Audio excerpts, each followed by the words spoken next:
This is the Evotel podcast.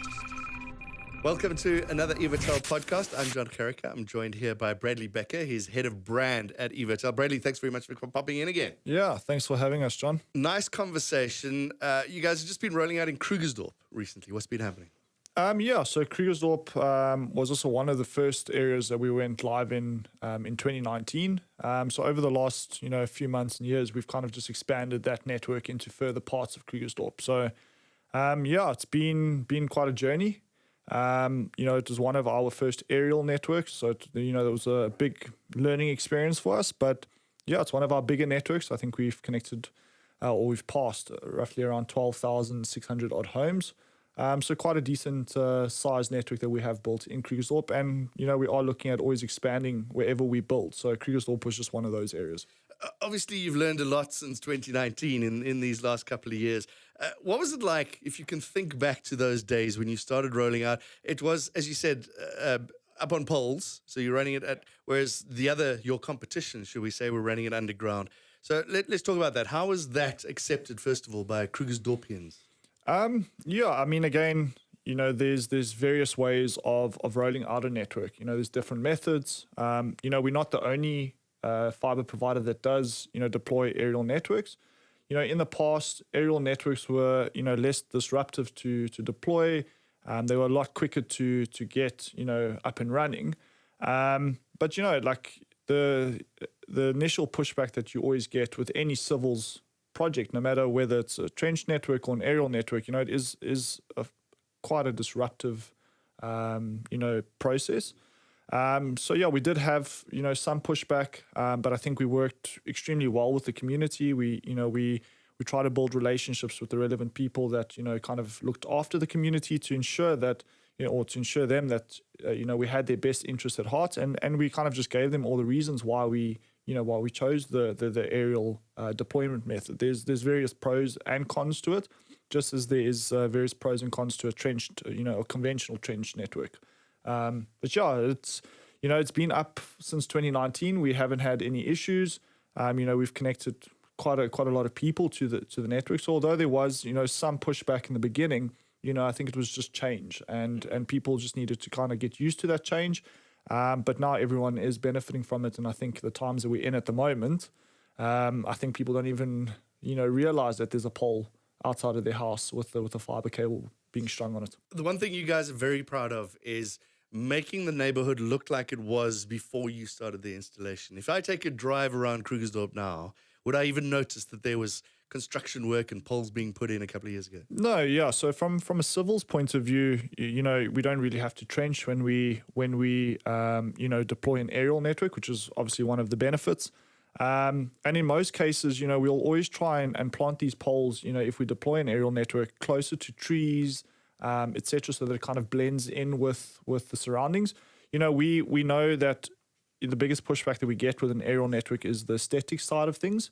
But I mean, the quality of the network is exactly the same as if it was trenched. So we do try our utmost best to kind of blend the network in. Same with the trench network. You kind of need to reinstate the grass and all that, so you don't see the trench lines. And the same thing goes for an aerial network. We do try our best to kind of fit that in. You mentioned earlier over 12,000 homes that you've currently hit at Krugersdorp. Difficult question to ask. You're very proud of your uptime. Now, you've got experience now in Krugersdorp. It's been 2.5 years, almost 3 years now.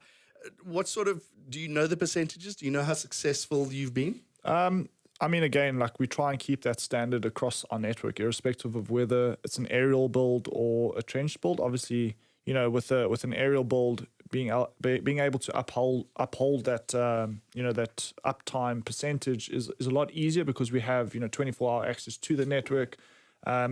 Should things happen. But usually any outages that we do have, we stick to trying to get everything resolved within our 72-hour service level agreement that we have with our partners. And it's something that obviously we do take very serious. We are just like every other F&O in terms of the technology that we use, and networks aren't always bulletproof. There are things that happen.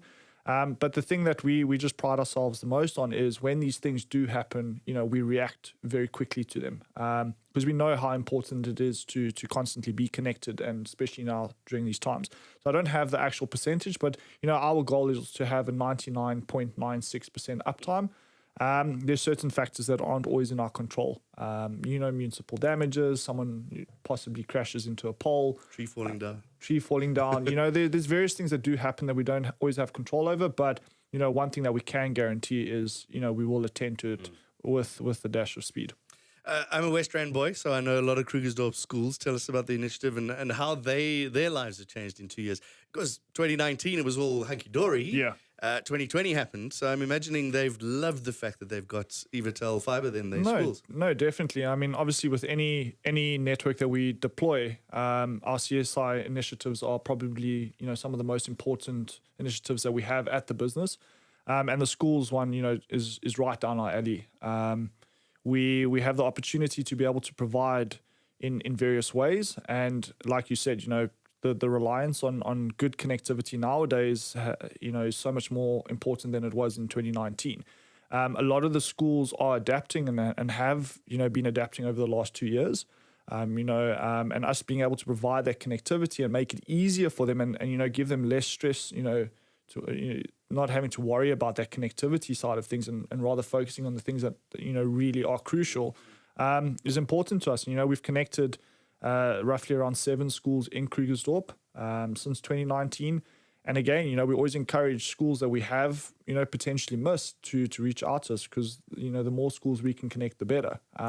So yeah, at the moment we have 7 very cool schools that we've connected that have supported us along the way. And yeah, we look forward to supporting them even, down the line.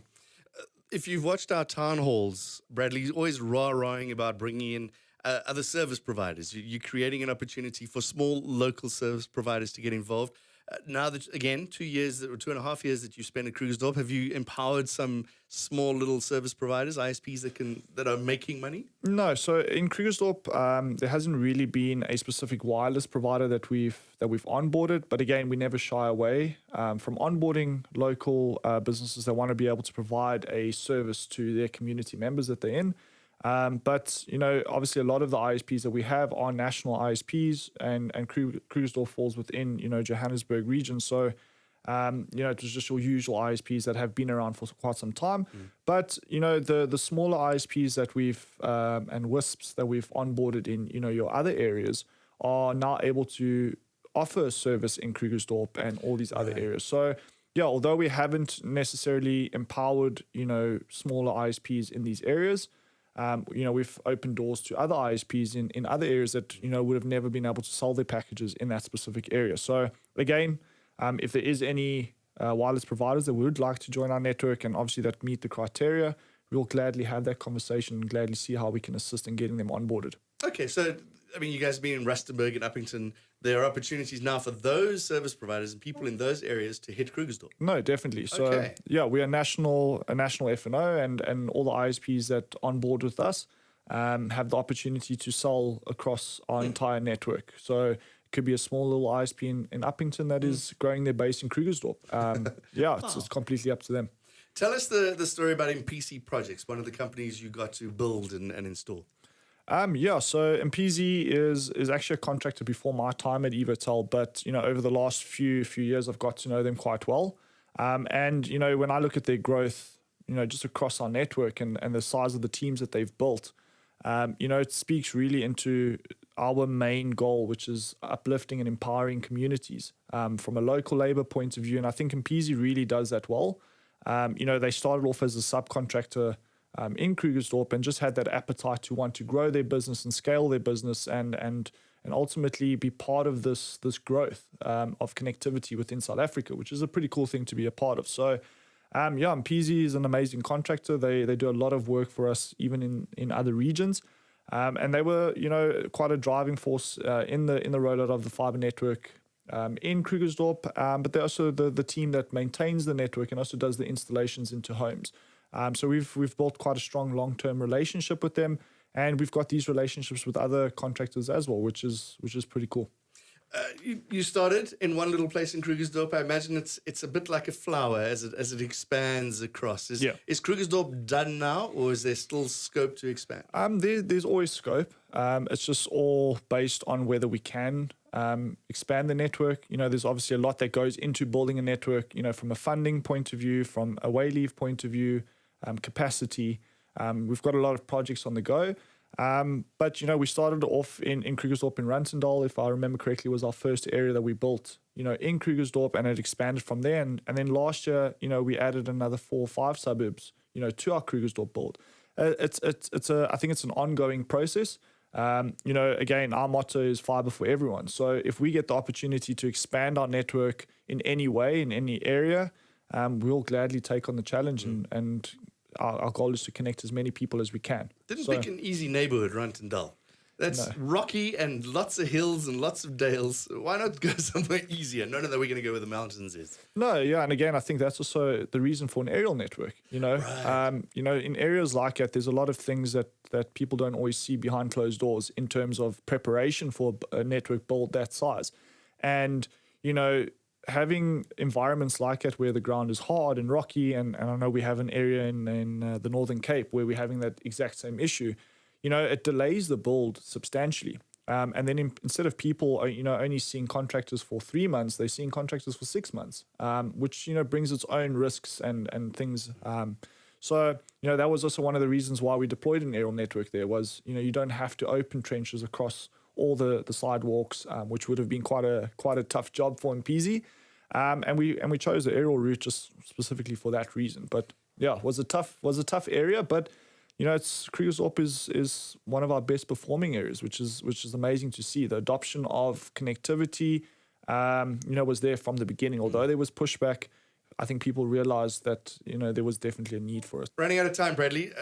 We've spoken about the schools. You guys also very proudly about charity initiatives as well, helping underprivileged people. Tell us about one of the charities you've got in Krugersdorp. So there's a specific charity that falls, smack bang in our rollout in Wentworth Park, which is an action area that we extended, or our Krugersdorp area that we extended into late last year.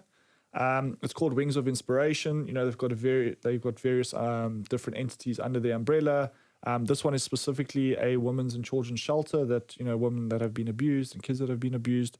So when we got the opportunity to be able to collaborate and work with them and assist, we took it with both hands. And to date we've made some donations and contributions towards their charity organization. And there's a lot more happening in the future. We don't want this to just be a short-term type of solution. We want something that, is sustainable and long-term for them. And we want them to feel like, we've got their back as much as they've got, a lot of other women and kids back. Very, very exciting initiative that we're part of there. Opportunities for other charities to get involved in other places? Of course. I think it's the thing that separates us from a lot of other people is the willingness to want to help.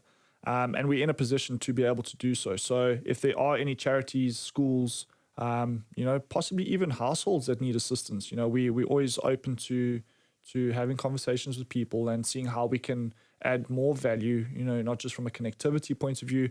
So we encourage people to, again, reach out to us on all our social media pages, email us, call us, even come for coffee at our offices if you would like, and I'd gladly meet with everyone. But something that we look at growing substantially over the next year or two, and it's something that we're really proud of as well. All right, Bradley, best place to find out more about the extended Krugersdorp, but if you want to get Evotel fiber into your little neighborhood, where do you go? Best thing is to go onto our website, which is www.evotel.coza. Go to our coverage map, pop in your address. It will tell you, the status of your area. It could possibly be in what we call the show my interest phase, and if it is in the show my interest phase, you can fill in your details, and we get notified every single time there is an expression of interest shown in a specific area. Or you could pop us a mail, which is at info@evotel.coza. We also will have a look at, any mails that come in there with people requesting for us to possibly expand our network. Or if you want, just give us a shout or pop us a message on our Facebook page. We are quite vocal on our social media pages. All right, that's another Evotel podcast, Krugersdorp, a success story. Hopefully you'll get a success story in your neighborhood as well. Don't forget to send that email if you want to get Evotel fiber to your home. Thanks very much for listening. Don't forget to like and subscribe, and we'll chat to you again in another podcast. Subscribe to this podcast on iTunes or visit www.evotel.co.za.